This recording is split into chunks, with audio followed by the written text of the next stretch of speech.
Eto na nga po, meron na pong umalbang mga grupo po ng mga teacher dito sa sinabi nga ni Manang Claire Caso na sinisisi nga po niya.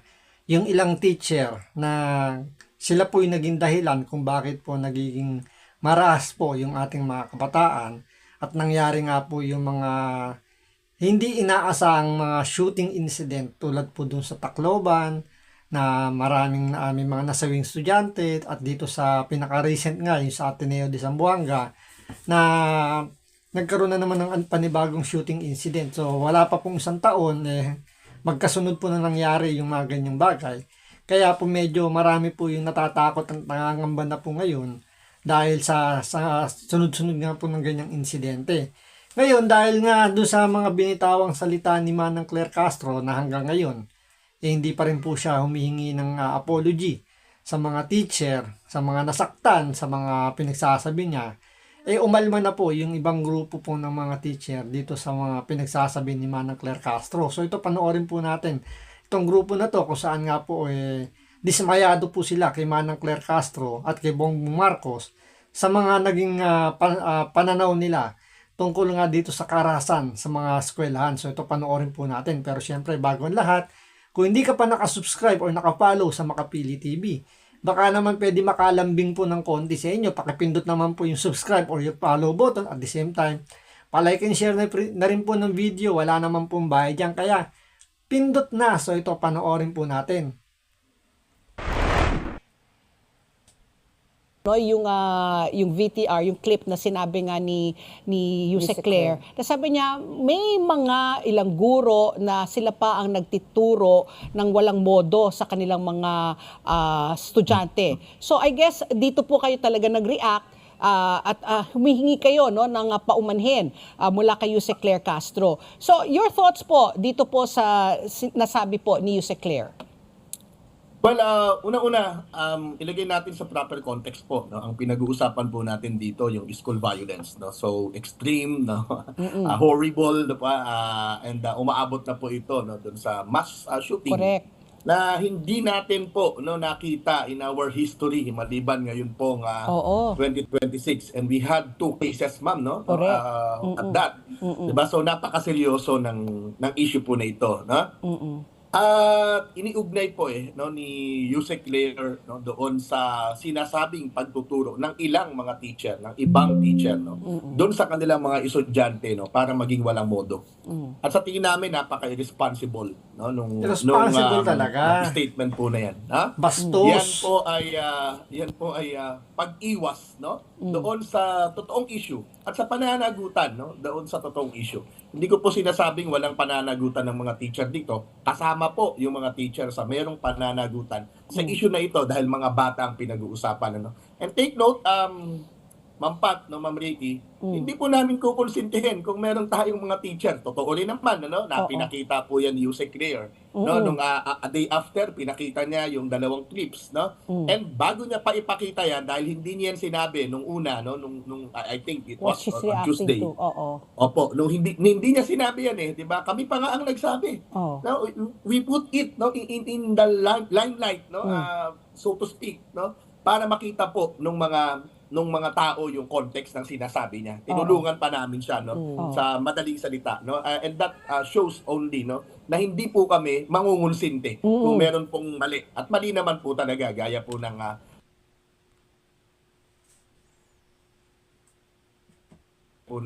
sinabi ko. Pero meron po tayong procedure. Meron po tayong DepEd rules and CSC rules, civil service rules po, di ba? Para habulin yung mga teacher na nagkamali. Para habulin po yung mga at parusahan, ano, eventually kung mapatutunayan, no? We call it due process, of course, di ba? Pero para i-equate no yung ginawa nung 2 teacher no na binanggit niya, no, 2 pagkakataon na binanggit niya, no, na isa sa mga bagay, no, kaya merong school violence, no, kaya itong very complex na issue ng school violence, no, ay iuugnay niya no doon sa dalawang cases po na yun. Abay, that would be very unfair kasi lumalabas lamang po Ganun talaga kabastos itong administrasyon ni Bongbong Marcos. So, dahil lang sa dalawang ipinakita ni Manang Claire Castro na guro na lumagpas sa kanilang limitasyon, parang pinalalabas niya ngayon dito na lahat ng teacher, ganun na po yung nangyayari.